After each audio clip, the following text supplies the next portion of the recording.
আমরা পুরুষরা অনেক সময় কিন্তু চিন্তা করি যে একটা সার্টেন বয়সের পরে, বাচ্চা কাচ্চা হয়ে গেলে বা 30-40 পরে অনেকে চিন্তা করি যে আমার যে যৌন ক্ষমতাটা আছে সেটা আমি কিভাবে ধরে রাখতে পারি বা এটা বাড়ানোর ক্ষেত্রে আমি কি কি উপায় অবলম্বন করতে পারি। যেহেতু এটা আমার শরীরের স্বাস্থ্যকরের দিক থেকেও ভালো, আমার মানসিক দিক থেকে অনেক বেশি পরিমাণে দরকার। সুতরাং এই জিনিসটা যদি আমার শরীরে পর্যাপ্ত পরিমাণে থাকে তাহলে নিজের শরীরটাকে ফিট রাখার জন্য আমরা অনেক সময় চিন্তা করে থাকি যে আমরা কিভাবে এই জিনিসটাকে আমরা ধরে রাখবো। আজকে সে ব্যাপারে আপনাদেরকে কিছু টিপস দিব। প্রথমে আসেন, যেহেতু আমি সেক্স ড্রাইভটা ধরে রাখতে চাচ্ছি, এক্ষেত্রে আমার প্রথমে চেষ্টা করতে হবে যে আমি নিয়ম মতো আপনার অ্যাটলিস্ট ব্যায়াম করব।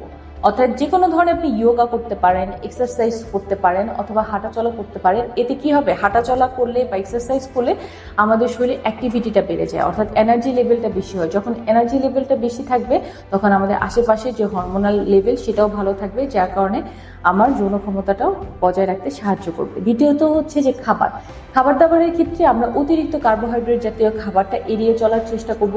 ভিটামিন 3 এবং ফ্যাট 3 ওমেগা জাতীয় খাবার যেগুলো আছে এগুলো গ্রহণ করার চেষ্টা করব। এই খাবারগুলো আমাদের শরীরের রোগ প্রতিরোধ ক্ষমতা বাড়াতে সাহায্য করে, আমাদের শরীরের অ্যাক্টিভিটি বাড়াতে সাহায্য করে এবং আমাদের শরীরকে ভালো রাখতে সাহায্য করে। সেক্ষেত্রে আপনি যদি সেক্স ড্রাইভ ভালো রাখার জন্য খাবারের কথা চিন্তা করেন, সেক্ষেত্রে হচ্ছে ফলমূল, শাকসবজি, প্রচুর পরিমাণে পানি, ভিটামিন ডি সমৃদ্ধ খাবার যেমন ডিম, দুধ, এগুলো সহজেই আমরা গ্রহণ করতে পারি। পাশাপাশি থাকতে পারে দই, পনির।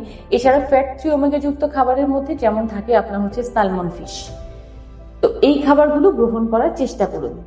এরপরে 3 নম্বর টিপসের ক্ষেত্রে আমি বলবো যে আপনার শরীরে মেলাটোনিন এর হরমোনের লেভেল বাড়ান। মেলাটোনিনটা কিভাবে আসে? মেলাটোনিন হচ্ছে আমাদের ঘুমের মাধ্যমে আসে। আমাদের পর্যাপ্ত পরিমাণ যেন ঘুম হয়, দৈনিক অ্যাটলিস্ট 6 থেকে 8 ঘন্টা যাতে আমরা ঘুমাতে পারি, এই ব্যাপারটা নিশ্চিত রাখুন যদি আপনি আপনার এই যৌন ক্ষমতাটা ধরে রাখতে চান। 4 নম্বর টিপস হচ্ছে আপনার মানসিক চাপটা কমান। মানসিক উদ্বিগ্নতা বাড়লে অনেক সময় কিন্তু এটা অনেকাংশেই কমে যায়। তাতে দেখা যায় যে আমাদের শরীরের উপর অনেক চাপ পড়ে, বিভিন্ন হরমোনের দিক থেকেও ক্ষতিগ্রস্ত হয়। 5 নম্বর টিপস, আপনার যে ধরনের বদ অভ্যাসগুলো আছে এগুলো দূর করে দিন। যেমন হচ্ছে ধূমপানকে না বলুন, অ্যালকোহলটা না বলুন। এই অ্যালকোহল, ধূমপান কিন্তু পক্ষান্তরে আপনার শারীরিক অন্য সমস্যাগুলো তৈরি হচ্ছে। ধূমপানের কারণে আপনার লাংস অর্থাৎ ফুসফুসে আপনার ক্ষতিগ্রস্ত হচ্ছে, আর আপনি অ্যালকোহল নিলে আপনার লিভারটা ক্ষতিগ্রস্ত হচ্ছে। এরপরে চেষ্টা করুন আপনার সঙ্গীর প্রতি মনোযোগ বাড়ানোর জন্য।